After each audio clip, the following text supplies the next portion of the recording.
سنیں جو حضور کے صحابہ پر بات کرے اس کے بارے میں رب کیا فرماتا، اسے جواب میرا رب دیتا ہے۔ صحابہ کی بے ادبی کرنے والے کو جواب اللہ تعالیٰ ارشاد فرماتا ہے، فرمایا الا انہم ہم السفہاء ولکن لا یعلمون، فرمایا خبردار ہو جاؤ یہ خود بیوقوف ہے، لیکن بیوقوف کو پتہ نہیں ہوتا کہ میں بیوقوف ہوں۔ پاگل ہمیشہ کہتا ہے میں پاگل، فرمایا ولکن لا یعلمون، لیکن انہیں اس بات کا علم، انہیں پتہ کوئی نہیں ہے، یہ خود بیوقوف۔ مقدر سکندر کا دیکھو پیاس سے، یہ بیوقوف ہیں، کیوں کہ حضور کا دامن کرم بہ رہا ہے اور فیض یاب نہیں ہو سکے۔ جنہوں نے محبوب کریم کے دروازے سے خیر نہیں پائی، ان سے بڑا بھی کوئی بیوقوف ہوگا۔ مقدر سکندر کا دیکھو پیاس سے، چلے جا رہے ہیں کنارے کنارے، دریا بہ رہا ہے اور ساتھ ساتھ پیاسا چل رہا ہے۔ اللہ فرماتے بیوقوف لوگ ہیں جو حضور کے صحابہ پر زبان تان دراز کرتے۔ تو عزیز دوستو، ان لوگوں کا ایمان معیار ہے، ان لوگوں کا ایمان وہ ہمارے سامنے روشن نمونہ ہے جس کی بنیاد پر ہم نے اپنے ایمان کو، تیقن کو، شب و روز کو مرتب کرنا ہے اور ترتیب دینا ہے۔ صحابہ کرام کی جماعت ساری بڑی شانوں والی، لیکن کچھ لوگ ایسے ہیں جن کا زیادہ تذکرہ نہیں ہوتا، تو بظاہر یوں محسوس ہوتا ہے کہ ہم نے عوام کو ان سے پوری طرح روشناس بھی نہیں کرایا۔ ایک شخصیت کا ذکر آج کریں گے جن کو میرے نبی پاک علیہ السلام نے فرمایا، حضور نے فرمایا، صحیح بخاری میں موجود ہے، فرمایا یہ نیک آدمی ہے۔ اور یار جسے رسول کریم کہیں بندہ نیک ہے، رجل صالح، حضور نے فرمایا نیک آدمی ہے، جو بالغ نہیں ہوئے تھے اور اس سے پہلے ہی کلمہ پڑھ لیا تھا، جو حج کے مسائل سب سے زیادہ جانتے تھے، جنہوں نے 60 سال مکے اور مدینے میں فتویٰ دیا، صحابہ ان سے فتویٰ لینے آتے تھے، جو بدر کی جنگ میں بھی گئے، احد میں بھی گئے، پر محبوب نے فرمایا عمر تھوڑی ہے، ابھی واپس جائیے۔ خندق میں شریک ہوئے اور اس کے بعد ہر جنگ میں شریک ہوئے۔ مستدرک میں موجود ہے، حضرت جابر ابن عبداللہ فرمایا کرتے تھے زمانہ بدلا تو کچھ لوگوں میں بھی تبدیلیاں آئیں، میں نے بڑی دنیا بدلتی دیکھی، پر جن لوگوں کو نہیں بدلتے دیکھا نا، ان میں یہ شخصیت ہے جو ہمیشہ ہر دور میں، ہر عمر میں نبی پاک کے طریقوں پر پوری طرح کاربند رہے، اوڑھنا، بچھونا، اٹھنا، بیٹھنا، چلنا، ہر وقت حضور کی محبت میں غرق ہو کے کیا۔ کون ہے بھلا؟ حضرت عمر کے بیٹے سیدنا عبداللہ ابن عمر رضی اللہ تعالی عنہ، ابھی بالغ نہیں ہوئے تھے، مسلمان ہو گئے، اور زندگی ساری مصلی سے لگ کے گزاری، عبادت کی، ریاضت کی، تقوی، جد و جہد، معاملہ فہمی، جہاد۔ والد امیر المومنین ہے، لیکن صاحبزادے کی خواہش ہے کہ مجھے فوج میں بھیجو، میں جہاد کرنا چاہتا ہوں، اور جہاد بھی سپہ سالار بن کے نہیں، سپاہی بن کے کرنا چاہتا ہوں۔ سب سے پہلی بات تو یہ تھی کہ علم و فضل بڑا تھا، صحابہ ان سے فتویٰ لیتے تھے، مسائل حج سب سے زیادہ حضرت عبداللہ ابن عمر جانتے تھے، اور فتویٰ دینے میں اتنے محتاط تھے، حدیث بیان کرنے میں اتنے محتاط تھے کہ بڑا سوچ سمجھ کے، غور کر کے۔ صحابہ فرمایا کرتے تھے یہ واحد بندہ ہے کہ جو 1 منٹ سے پہلے کہہ دیتا ہے، سب سے زیادہ مسائل آتے ہیں لیکن 1 منٹ سے پہلے کہہ دیتے تھے اس مسئلے کا مجھے نہیں پتہ، تحقیق کروں گا، اگر پتہ چل گیا تو بتا دوں گا، فوراً کہہ دیتے تھے۔ ایک دفعہ ایک صاحب نے مسئلہ پوچھا تو چپ کر گئے، سوچنے لگ گئے۔ ہمارے ہاں نا لوگوں کو حاضر جواب کہلانے کا شوق ہے، یہ شوق بڑا خطرناک ہوتا ہے۔ اگر آپ حاضر جواب ہیں تو بڑی اچھی بات ہے، لیکن حاضر جواب کہلانے کا شوق تو نہ پیدا کریں۔ اگر آپ کو پتہ ہے، صحیح بخاری میں حدیث ہے، نبی پاک علیہ السلام نے ایک دن پوچھا تھا صحابہ سے کہ وہ درخت کون سا ہے جس کی مثال مومن کی طرح ہے؟ تو حضرت عبداللہ ابن عمر کہتے ہیں مجھے پتہ تھا کہ وہ کھجور کا درخت ہے، پر میں نے جواب نہیں دیا۔ کیوں نہیں دیا؟ فرمانے لگے ابو بکر صدیق بیٹھے، فاروق اعظم بیٹھے، مولا علی بیٹھے، بزرگوں کی موجودگی میں میں جواب دیتا پھروں، یہ ٹھیک نہیں ہوتا، یہ صحیح نہیں ہوتا۔ یہاں تو بڑے لوگ، امام غزالی فرماتے ہیں جب میں اپنے مرشد سے مرید ہوا تو مجھے کہنے لگے بیعت میں نے کر لیا، آج کے بعد نہ تقریر کرنی ہے، نہ مدرسے میں سبق پڑھانا ہے، نہ کسی کو مسئلہ بتانا ہے۔ اور یہ بڑا مشکل کام ہوتا ہے، بندہ مولوی بھی اور تقریر ہی نہ کرے، اسے زنگ لگ جاتا ہے، اور مسئلہ ہی نہ بتائے تو بدہضمی ہو جاتی ہے۔ یہاں تو جس کو 6 مسئلے آ جائیں وہ امام کو نماز نہیں پڑھانے دیتا، وہ کہتا ہے پہلے انٹرویو لوں گا تیرا کہ تو پورا تجھے آتا ہے پھر آگے چلے گا تو۔ اتنے بڑے عالم کو شیخ نے منع کر دیا، تو کہتے ہیں شیخ کے پاس ایک شخص مسئلہ پوچھنے آیا تو میرے مرشد فرمانے لگے مجھے یہ مسئلہ نہیں آتا۔ تو امام صاحب کہتے ہیں کہ میں نے اسے کہا مجھے آتا ہے میں بتاؤں؟ کہتے ہیں میرے شیخ مسکرا پڑے، کہنے لگے غزالی میں تو تیرے ساتھ ساتھ اپنی میں بھی مارنا چاہتا تھا پر تیری ابھی مری نہیں، اور تو کہتا ہے میں بتاتا ہوں۔ کچھ دیر چھوڑ دے، سارے مسئلے بتانے نہیں چاہیے، کچھ پہ عمل بھی کرنا چاہیے۔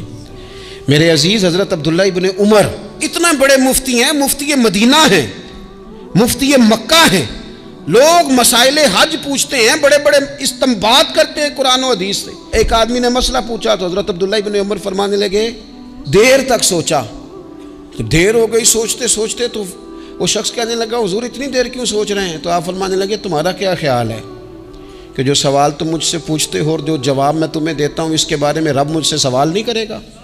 اللہ کی بارگاہ میں نے جواب نہیں دینا، میں سوچ سمجھ کے دے رہا ہوں تاکہ اس کا حساب دینا پڑے تو میرے لیے مشکل نہ ہو جائے۔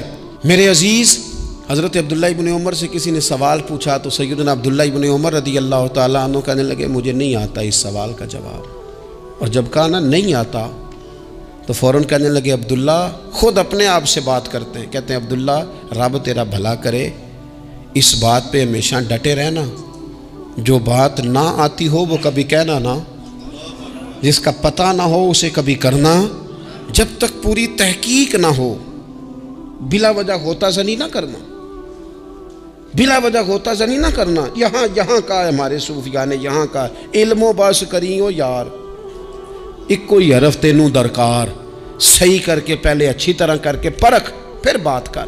تو علم بڑا تھا، تقوی بڑا تھا،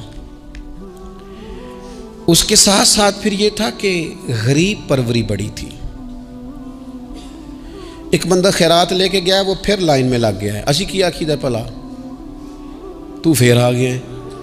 تو حضرت عبداللہ ابن عمر کو بندہ دوبارہ آتا نا تو کسی سے قرضہ لے کے کہتے یار اس کو بڑی ضرورت تھی تو دوبارہ آیا ہے نا، ایک دفعہ تم ذرا دے دو میں تمہیں دے دوں گا، اس کو دینا ہے۔ جتنی دفعہ شام کو کھانا کھاتے اتنی دیر حضرت عبداللہ ابن عمر کھانا نہیں کھایا کرتے تھے جب تک کوئی یتیم آ کے دسترخوان پہ بیٹھ نہ جاتا،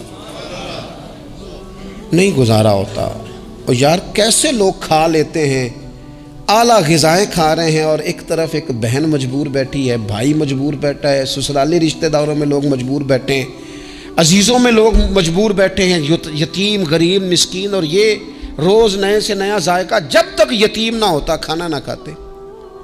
اور صدقات و خیرات بھی کرتے تو جس طرح ہم کرتے ہیں نا، ناراض نہ ہونا۔ کبھی کبھی نا بعض لوگوں کو بانٹتے دیکھتے ہیں تو تکلیف ہوتی ہے، آپ نے دینا تو ہے تو اگر خوش دلی سے دے دیں، عطا تو کرنا ہے تو اگر چلو صحیح طریقے سے ہو جائے، ہنس کھیل کے ہو جائے، پریشان نہ کیا جائے سائل کو، تو کتنا اچھا ہے۔ ان صوفیاء کا بھی ہم نے تذکرہ کتابوں میں پڑھا ہے جو کہا کرتے تھے اگر رب نے دروازے پہ کسی کو بھیجا ہے تو اس کا مطلب ہے اللہ راضی ہے، لیکن ہمارا لہجہ اتنا سخت ہوتا ہے۔ حضرت عبداللہ ابن عمر ایک اونٹنی پہ بیٹھے تھے، اونٹنی بڑی پیاری لگی، بڑی خوبصورت تھی، بڑی بہترین تھی، بڑی صاف ستھری تھی، تو 2-3 دفعہ اپنے غلام سے کہا یار بڑی پیاری ہے، بڑی خوبصورت ہے، دیکھو اس کا چلنے کا انداز کتنا نرالا ہے۔ آج کل بھی ڈرائیور گاڑی چلاتے ہیں تو کہتے ہیں بڑی ہلکی پھلکی ہے جی، بریکیں بھی بڑی ٹھیک ہیں جی اس کی، فلاں معاملہ بھی اس کا بڑا صحیح ہے۔ وہ اتنی پسند آئی اونٹنی تو اونٹنی سے اترتے ہی فوراً کہنے لگے اس کو نشان لگا کے قربانی کے جانوروں میں چھوڑ دو، یہ زیادہ پیاری ہے، اسے رب کے رستے میں خیرات کریں گے۔ کیوں؟ ایک باریک نقطہ صوفیاء نے بیان کیا ہے۔ اللہ کے نیک بندے کہتے ہیں کسی جگہ بھی تمہارا دل اللہ رسول کے مقابلے میں الجھنا نہیں چاہیے۔ کوئی ایسی چیز جو رکاوٹ بن رہی ہو، رکاوٹ، وہ کیا کہتے ہیں کچرا آ گیا ہے، اس کچرے کو لوگ ٹھیک نہیں کرتے، کہتے نکال دو تاکہ معاملہ صحیح رہے۔ ایک چھوٹا سا باریک سا ہلکا سا دھاگے کی طرح کا ایک ٹکڑا اگر کسی وقت گوشت کا آپ کے دانت میں الجھ جائے نا، وہ سارا ذائقہ تباہ کر دیتا ہے۔ لوگ مختلف چیزیں لے کے خلال کرتے ہیں دانتوں کا تاکہ وہ نکل جائے، کیونکہ ذرا سی بھی چیز اگر کسی جگہ رکاوٹ بن جائے نا، آپ بڑا بہترین کھانا کھا رہے تھے، زبردست غذا آپ کھا رہے تھے، ایک صرف اس میں نا ہلکا سا دانہ ایسا ہے جو سخت تھا، کچرا آ گیا، روڑا آ گیا، تو وہ سارے کھانے کا ذائقہ تباہ کر دیتا ہے۔ بعض لوگ ایسے ہوتے ہیں کہ ایک بال نکل آئے نا کبھی کھانے میں سے تو کھانا چھوڑ دیتے ہیں، کہتے ہیں یار یہ سارا ذائقہ خراب ہو گیا۔ ہمارے ساتھ یہ ہوا ہے، یہ تو ہے نا دنیاوی معاملات، اسی طرح کا مسئلہ روحانی زندگی میں ہوتا ہے۔ کئی دفعہ نا ہم ماننے کو تیار نہیں ہوتے، لیکن ہمارے اوپر دولت کی محبت پوری طرح سوار ہوتی ہے، وہ سجدے میں ذوق آنے نہیں دیتی۔ شہرت کی محبت پوری طرح سوار ہوتی ہے، وہ درود و سلام کا، ذکر کا، عبادت کا ذائقہ لگنے نہیں دیتی۔ وہ جو کہا تھا نا والذین آمنوا اشد حبا للہ، ایمان والے سب سے بڑھ کر اللہ سے پیار کرتے ہیں، سب سے بڑھ کر رسول اللہ صلی اللہ علیہ وسلم سے محبت کرتے ہیں۔ کیوں کہا گیا تھا؟ اس لیے کہ ان محبتوں کے مقابلے میں ذرا بھی کوئی اور محبت آتی ہے روحانی ذائقہ خراب کر دیتی ہے، ہمارا دل نہیں لگتا، ہم بور ہوتے ہیں، ہم پریشان ہوتے ہیں۔ مسئلہ یہ ہے کہ جس دل میں صرف رب رسول کو ہونا چاہیے تھا وہاں شہرت آ گئی ہے، شہرت کی محبت آ گئی ہے، دکھاوا آ گیا ہے، مال آ گیا ہے، کئی قسم کے ہم نے بت معاذ اللہ اکٹھے کر لیے، اور پھر وہ ساری کیف مستی آئے۔ یہ کیسے ہو سکتا ہے؟ حضرت عبداللہ ابن عمر رضی اللہ تعالیٰ عنہ کے پاس ایک گدھا تھا، ہم پنجابی میں تو کہا کرتے تھے کہ بڑا ساؤ جانور ہے، بڑا دھیما ہے، بڑا اچھا ہے، سواری بھی کرتے تھے اس پہ، اس پر بوجھ بھی رکھتے تھے، اور بھی کئی کام، جانوروں کا چارہ بھی اس پہ رکھ کے لایا جاتا تھا۔ بہت سارے لوگ اس کی تعریف کرتے تھے کہ ظاہر ہے اس وقت یہ جانور ہر گھر کی ضرورت ہوتے تھے، لوگوں نے بڑی تعریف کی کہ جناب یہ گدھا بڑا اچھا ہے، بڑا عمدہ ہے۔ اب بعض چیزیں ایسی ہوتی ہیں جن سے دل لگ جاتا ہے۔ کچھ نوجوانوں نے گھروں میں بلی رکھی ہوتی ہے، گھوڑا رکھا ہوتا ہے، جانور رکھے ہوتے ہیں، ان کی پوری توجہ انہماک۔ ہم دیکھتے تھے دیہاتوں میں کہ بزرگ اگر کہیں چلے جاتے تھے سفر پہ تو وہاں سے بھی پیغام بھیجتے تھے کہ گائے کو چارہ ڈالا کہ نہیں، بھینس کو نکالا کہ نہیں، تم نے باڑے سے دھوپ چھاؤں کا خیال کیا کہ نہیں، وہ چیز ذہن میں آ جاتی تھی۔ حضرت عبداللہ ابن عمر رضی اللہ تعالیٰ عنہ وہ گدھا چونکہ بڑا پیارا تھا، بڑا اچھا جانور تھا اور بڑے کام کرتا تھا، بہت سارے معاملات گھر کے اور کھیتی باڑی کے اس کے ذمے تھے، تو گھر والے بھی کہتے کہ اس جانور کی وجہ سے بڑی خیر ہے، بڑے کام ہو جاتے ہیں، آپ کا بھی خیال تھا۔ حضرت عبداللہ ابن عمر ایک دن گھوڑے سے نیچے اترے یا اس گدھے سے نیچے اترے تو خادم کو بلا کے کہنے لگے اسے لے جاؤ اور بیچ کے پیسے اللہ کے راستے میں خیرات کر دو۔ اب وہ خادم کا بھی اس سے دل لگ گیا تھا، جانور گھر میں ہوتا ہے دلچسپی ہو جاتی، کہنے لگا حضور وہ سارا محلہ تو اس کی تعریف کرتا ہے، سارے خاندان والے تو اس جانور سے دلچسپی رکھتے ہیں اور آپ بیچ رہے ہیں۔ آپ فرمانے لگے جس طرح سب کا دل اس کی طرف ہے نا کہ اچھا جانور ہے، میرا بھی ہو گیا ہے، لیکن میں اپنے دل کو سوائے رب اور رسول کے کسی اور طرف ہوتا دیکھ نہیں سکتا۔ اعظم بلا سے اپنی وہ ہستی ہی کیوں نہ ہو، اعظم بلا سے اپنی وہ ہستی ہی کیوں نہ ہو، جو چیز اس کی راہ میں حائل ہو پھونک دو، جلا دو ایسی ساری چیزیں جو ان کے راستے میں آتی ہیں۔ فرمایا اس کی طرف توجہ ہونے لگی ہے، لہٰذا میں اسے اب رکھ سکتا۔ مزاج تھا، طبیعت تھی، طریقہ اس طرح کا تھا کہ وہ پھر ایک اور بات بڑی خوب تھی۔ حضرت عبداللہ ابن عمر ان لوگوں کی پذیرائی بڑی کرتے تھے جو خیر کا کام کرتے تھے۔ دینی کام کوئی بندہ بھی کرے اس کی پذیرائی ہو، اس کی تعریف ہو، خیر کے جملے ہوں تاکہ دینداری پھیلے۔ حضرت عبداللہ ابن عمر رضی اللہ تعالیٰ عنہ کو نا غلام آزاد کرانے کا بڑا شوق تھا۔ دیکھیں نا ایک بندہ کسی نے خرید لیا ہے، وہ اس کا پابند ہے، بڑی تکلیف میں ہوتے تھے لوگ۔ غلام 1000 سے زیادہ غلام آپ نے آزاد کرائے، تو آپ جب غلام خریدتے تھے نا تو نظر کرتے تھے جو غلام ذرا زیادہ نمازیں پڑھتا اسے آزاد کر دیتے۔ تو غلاموں نے اس طرح کیا، انہیں پتہ چل گیا، انہوں نے بھی نا لمبی لمبی نمازیں شروع کر دی، تو حضرت عبداللہ ابن عمر کو پتہ چلتا، آزاد کر دیتے۔ ایک دن آپ کے بیٹے کہنے لگے حضور یہ آپ کو دھوکہ دیتے ہیں، لمبی لمبی نمازیں پڑھتے ہیں، آپ آزاد کر دیتے ہیں، بعد میں پتہ نہیں 5 بھی پوری پڑھتے ہیں کہ نہیں پڑھتے۔ تو حضرت عبداللہ ابن عمر کہنے لگے پتر تیرا کیا خیال ہے، مجھے نہیں پتہ۔ کہا حضور پتہ ہے۔ فرمانے لگے یہ مجھے رب کے نام پر دھوکہ دینا چاہتے ہیں، جو رب کے نام پہ دھوکہ دے روز دے، میں روز دھوکہ کھانے کو تیار ہوں۔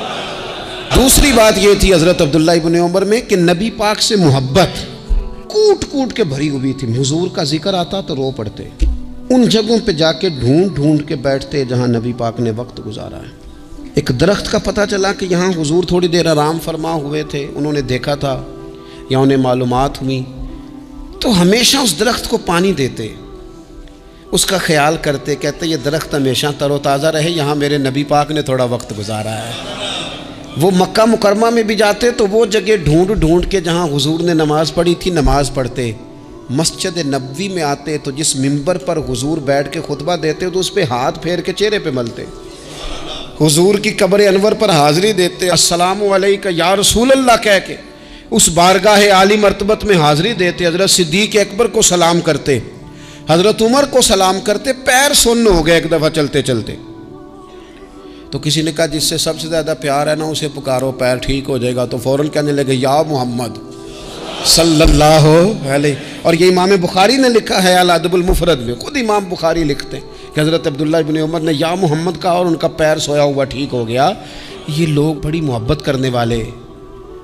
آپ فرمایا کرتے تھے شاید زندگی میں لوگوں نے کسی سے اتنا پیار کیا ہو جتنا نبی پاک علیہ السلام کے غلاموں نے مجھ سے کیا ہے۔